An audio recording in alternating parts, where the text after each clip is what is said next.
अस्सलाम वालेकुम। उम्मीद है कि आप सब खैरियत से होंगे। आज का जो टॉपिक है 9th स्टैंडर्ड के लिए हिस्ट्री का, वो है Hitler rise to power. Part second है ये। पार्ट फर्स्ट में हमने पढ़ा कि हिटलर का बैकग्राउंड, उसमें हमने पढ़ा कि हिटलर कहाँ पे पैदा हुआ। 1889 में ये ऑस्ट्रिया में पैदा हुआ। बाद में उसने आर्मी में ज्वाइन किया फर्स्ट वर्ल्ड वार के दौरान। उसमें वो कॉर्पोरल बन गया था और उसको बहुत सारे अवार्ड्स मिल गए थे। तो लेकिन जब वर्ल्ड वार फर्स्ट ख़त्म हुआ था उसके बाद वो डिसअपॉइंट हुआ था जब जर्मनी को डिफीट दी गई, या ट्रीटी ऑफ वर्साइल्स साइन करने पर वो ज़्यादा डिसअपॉइंट हुआ था। और फाइनली उसने 1919 में ज्वाइन किया था जर्मन वर्कर्स पार्टी। तो बाद में उसने नेशन या पार्टी का नेम चेंज कर दिया, नेशनल सोशलिस्ट वर्कर्स पार्टी उसका नाम रखा था, जिसको हम नाजी पार्टी के नाम से भी जानते थे। तो उसके बाद हम देखते हैं उसने फोकस किया था कि जो जितने भी अनजस्टिस हुए थे जर्मनी के साथ वो अंडू करेगा उनको, और उनके साथ ये प्रॉमिस किया कि मैं एक स्ट्रॉन्ग नेशन बना दूंगा, मजबूत देश बना दूंगा, और जितने भी फॉरेन इन्फ्लुएंसेस वहाँ पे थे उनको वीड आउट कर दूंगा। उस चीज़ के लिए उसने एक प्लान बनाया था। उसका एक प्लान था कि किस तरह से मैं इन चीज़ों को अचीव कर दूंगा। तो उसमें उसने बताया कि 1923 में उसने प्लान किया था टू सीज बावरिया। तो लेटर ऑन उसने ये सोच बताया कि हाँ, अब हम बर्लिन पे मार्च करेंगे, वहाँ पे पावर कैप्चर करेंगे। कोप डिटोर जो होता है, जो कि आपने पॉलिटिकल साइंस में पढ़ा होगा, इलीगल सीजर ऑफ गवर्नमेंट। लेकिन वहाँ पे उसको अरेस्ट किया गया फॉर टेयरसन के अपनी हुकूमत के खिलाफ बगावत की थी, तख्ता उलटना चाहते थे आप। तो बाद में उसको 5 साल के लिए जेल में रखा गया। तो जो बावेरिया की गवर्नमेंट थी, अब उसको हमदर्दी हुई हिटलर के साथ, तो सिंपैथी आ गई उनको। तो उन्होंने 9 महीने के बाद हिटलर को छोड़ दिया। गोया कि 1924 में वो रिलीज हो गया। 1928 में इलेक्शन हुआ तो वहाँ पे उसने 2.6% वोट्स हासिल किए थे। तो उस समय पे हम देखते हैं कि ग्रेट डिप्रेशन भी चल रहा था। ग्रेट डिप्रेशन के दौरान हम देख रहे हैं कि नाजिज्म जो है ये मास मूवमेंट बन गई। तो इन सब चीज़ों को करने के लिए जो हिटलर कर रहा था कि ये प्रॉपर जो फेमस होना चाहता था या जो पावर कैप्चर करना चाहता था, तो उस चीज़ के लिए उसने एक प्रोपेगेंडा बनाया था, Nazi propaganda and promises which made Hitler. तो जिसकी वजह से हम देखते हैं कि जो नाजी प्रोपेगेंडा था और जो उसने प्रॉमिस किए थे, तो हिटलर जो है इन चीज़ों से आगे बढ़ गया था। और लास्ट में हमने पढ़ा कि नाजी पार्टी जो थी 1932 में, नाजी पार्टी जो थी इट गॉट 37% वोट्स। तो 37% वोट्स उसने हासिल की थी नाजी पार्टी ने 1932 में जब इलेक्शन हुआ था रिक्सटैग में। तो नाजी पार्टी जो उस समय पे थी ये लार्जेस्ट पार्टी बन गई पार्लियामेंट में। जो रिक्सटैग वहाँ पे था, पार्लियामेंट जो जर्मनी का था, वहाँ पे ये लार्जेस्ट पार्टी बन गई। गोया कि यहाँ तक हमने पढ़ा। तो अब हम इससे आगे जो है उस टॉपिक को फॉरवर्ड करेंगे कि इससे आगे हम पढ़ेंगे Hitler rise to power. Part second है ये। नाजी प्रोपेगेंडा एंड प्रॉमिस जो है made Hitler, promise made by Hitler gave him a chance to rise. तो नाजी प्रोपेगेंडा और नाजी के जो प्रॉमिस जो उसने प्रॉमिस किए थे, इन चीज़ों की वजह से हम देखते हैं कि उसने हिटलर को एक चांस दिया था आगे बढ़ने का। अब हम यही एक्सप्लेन करेंगे कि अब जो प्रोपेगेंडा था और जो प्लान्स किए थे, प्रोमिस किए थे हिटलर ने, इन चीज़ों के कारण से हम देखते हैं कि इन्हें एक एज मिला था। इन चीज़ों के कारण से हिटलर को एक एज मिला कि वो पावर में आ सकता था। नाजी प्रोपेगेंडा मतलब कि जो आप किसी चीज़ को डिपिक्ट करते हैं, करने का तरीका बताते हैं। अब नाजी पार्टी के पास भी एक प्रोपेगेंडा था जिसके ज़रिए से वो अपनी आइडियाज़, अपनी आइडियोलॉजी को लोगों तक पहुंचाते हैं। और हिटलर जो है, जो उसने प्रॉमिस किए थे, जो कि हमने लास्ट वीडियो में भी मैंने आपको बताया था कि उसने क्या प्रॉमिस किए थे, to undo all the justice, जितने भी इनजस्टिस हुए थे जर्मनी के साथ वो हम ख़त्म करेंगे। और ये भी बताया कि मैं जर्मनी को स्ट्रांग नेशन बना दूंगा, मैं फॉरेन इन्फ्लुएंस को वीड आउट कर दूंगा। तो ये उसके प्रॉमिसेस थे। अब हम देखते हैं कि इन प्रोमिसेस, गोया कि जो ये दो फैक्टर्स थे, एक था प्रोपेगेंडा, नाजी प्रोपेगेंडा, और दूसरा था नाजी जो उसने प्रोमिसेस किए थे। इन फैक्टर्स से हम देखते हैं कि कहीं न कहीं हिटलर को पावर में आने का एक बड़ा मौका दिया था। हिटलर अगर पावर में आया तो उनका कारण क्या था? क्योंकि उन्होंने नाजी प्रोपेगेंडा के मुताबिक काम किया था। उन्होंने जो प्रॉमिस किए थे उनके मुताबिक काम किए थे, लोगों को बताया कि मैं आपके साथ ऐसा करूंगा।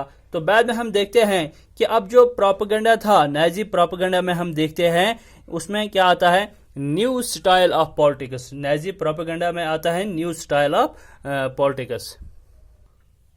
तो न्यू स्टाइल ऑफ पॉलिटिक्स क्या था कि अब एक पॉलिटिक्स में एक नया दौर स्टार्ट हुआ था कि पॉलिटिक्स में उसने जो चेंजेस लाए थे, या हम ये कहते हैं कि जो चेंजेस लाए थे ड्रास्टिकली जो होगा डिफरेंट फ्रॉम वेमियर रिपब्लिक। अब जो पॉलिटिक्स वो चलाएगा वहाँ पे वो ड्रास्टिकली डिफरेंट होगा वेमियर रिपब्लिक। तो इसे हम देखते हैं कि उसने बाद में क्या किया, using rituals and spectacle for mass मोबाइलाइजेशन।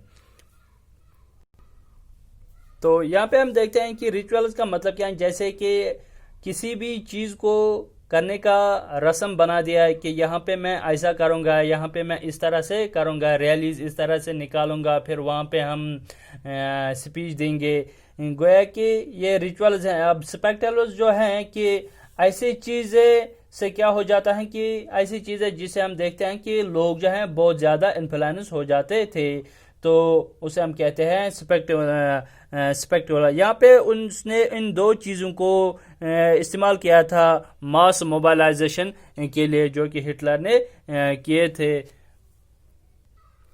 और उसके साथ में हम देखते हैं कि बाद में उसने मैसिव रैलीज निकाली या पब्लिक मीटिंग्स की। गोया कि मैसिव रैलीज और पब्लिक मीटिंग्स के ज़रिए से उसने लोगों का जो अटेंशन है उसको अपनी तरफ अट्रैक्ट किया था। तो वहाँ पे हम देखते हैं रेड बैनर्स, सवास्तिका है या नाजी सल्यूट हैं, दो रिचुअलाइज्ड ग्राउंड्स फॉर अपैलेज। तो जो रेड बैनर्स सवास्तिकास हैं, या हमने पिछले वीडियो में मैंने आपको बताया था ये सिंबल आपको मैंने ये सिंबल बताया था कि अब जो रेड बैनर्स हैं, रेड बैनर्स सवास्तिका या नाजी सल्यूट जो हैं, जो रिचुअल जो है that form the rounds of apologies. तो ये सारी चीज़ें की जाती थी।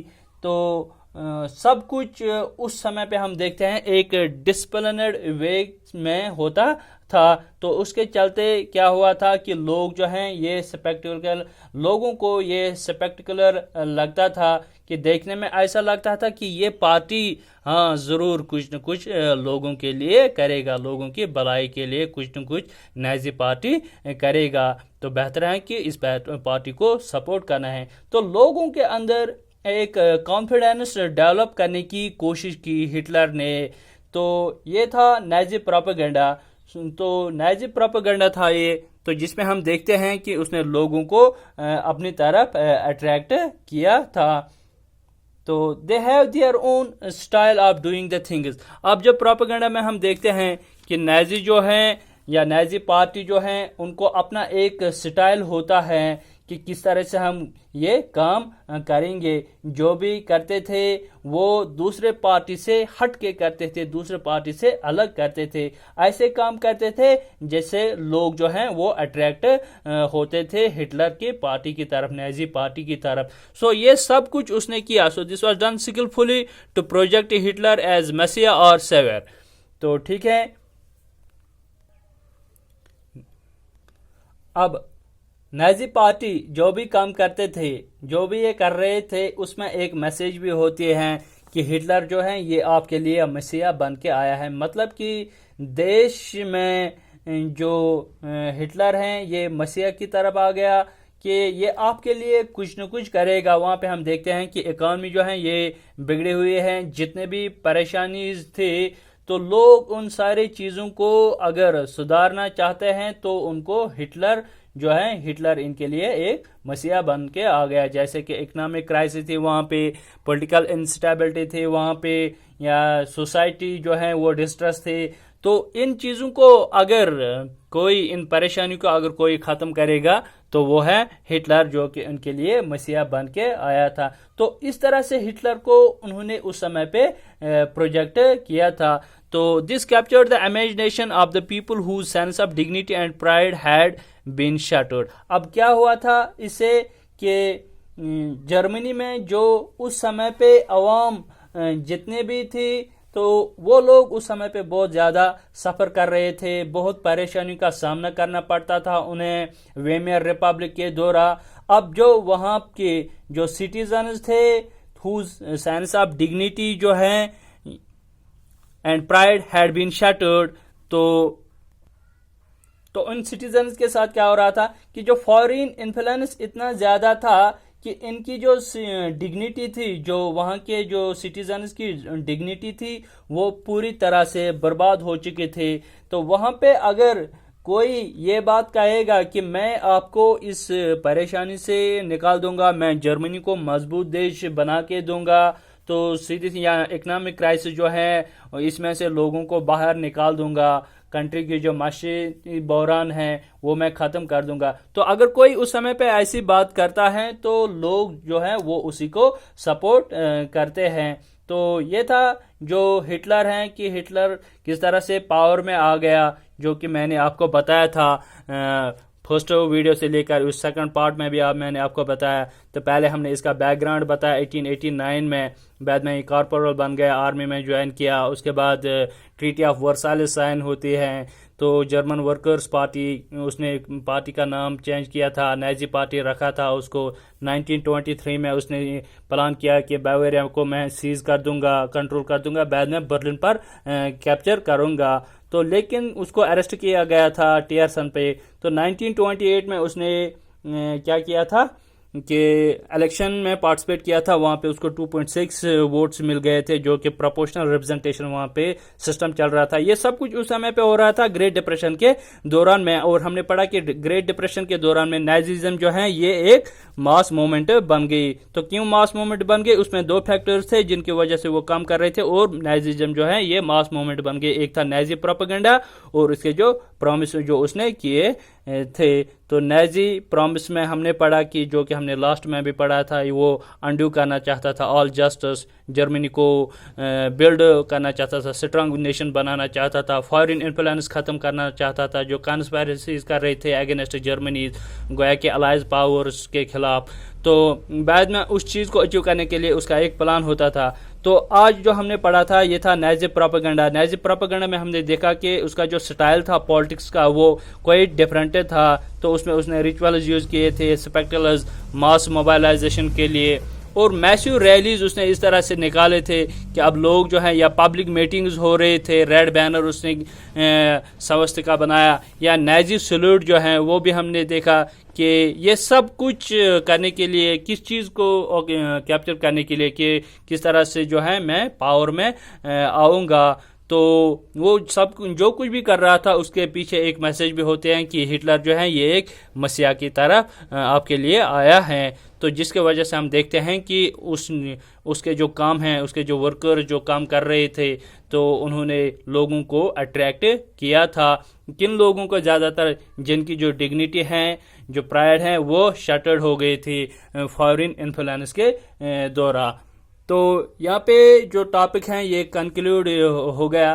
तो उसमें अगर क्वेश्चन भी आ सकता है तो लास्ट में आप उसको ऐसे ही कंक्लूड करें। जो इकोनॉमिक क्राइसिस थी, इकोनॉमिक, पॉलिटी एंड सोसाइटी जो थी, तो इन चीज़ों से बैकग्राउंड बन गया, हिटलर जो है वो राइज हुआ था पावर में। गोया कि आपने पढ़ा होगा रेवोल्यूशन में क्या कारण क्या है। हर एक जहाँ पे भी हम देखते हैं चेंजेस आते हैं, वहाँ पे हम देखते हैं तीन फैक्टर जो होते हैं जो काम करते हैं। एक है political, economic and social conditions. ये तीन कंडीशन जो थे जर्मनी में पूरे के पूरे तरह से खराब हो चुके थे, and that paved the way for the rise of Hitler. अब यहाँ पे आपके बुक पे जो टैक्स जो क्वेश्चंस हैं कि how Nazism become popular in 1930। जो क्वेश्चन है, describe why Nazism become popular in Germany in 1930। Nazism popular क्यों बन गया जर्मनी में? गोया कि ग्रेट डिप्रेशन उस समय पे चल रहा था कि नाजिज्म पॉपुलर क्यों बन गया था 1930 में। तो वहां पे भी आप ये 3 फैक्टर्स जो हैं उनको एक्सप्लेन करना कि इकोनॉमिक क्राइसिस वहां पे हो रही थी, पीपल जो हैं वो काफ़ी सफ़र कर रहे थे, मिडिल क्लास जो एम्प्लॉयज थी या प्रिजनर या पेंशनर्स थे उनकी जो सेविंग्स थी वो डायमिनिश होती जा रही थी, ख़त्म होती जा रही थी। करेंसी जो है that lost it is value, जो कि हमने इकोनॉमिक क्राइसिस में पढ़ा था। बिजनेसमैन जो है ये काफ़ी सफ़र कर रहे थे। अनएम्प्लॉयमेंट जो थी जो कि हाईएस्ट पीक पे उस समय पे थी। तो उसके बाद हमने देखा कि हिटलर ने अपना नाजी आइडियोलॉजी लोगों को दे दिया, तो जिसकी वजह से हम देखते हैं कि वो पॉपुलर बन गया था जर्मनी में। वो एक पावरफुल स्पीकर भी था, ग्रेट ऑरेटर भी था। वो इस तरह से स्पीच दे रहा था कि लोग जो हैं वो उसकी तरफ इन्फ्लुएंस होते थे, जो मुतासिर होते थे उसकी तरफ अट्रैक्ट होते थे। और उसने प्रॉमिस भी किया था that he build a strong nation, वो एक स्ट्रॉन्ग नेशन बनाएगा, अंडू करेगी जो इनजस्टिस हुए थे ट्रीटी ऑफ वर्साइल्स के जरिए से, उसको ख़त्म करेगा और जर्मनी को अपनी डिग्निटी देगा।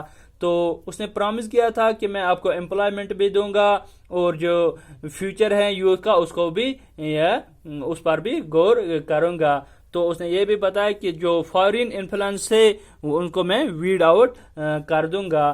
तो नतीजा ये निकला, जो हिटलर था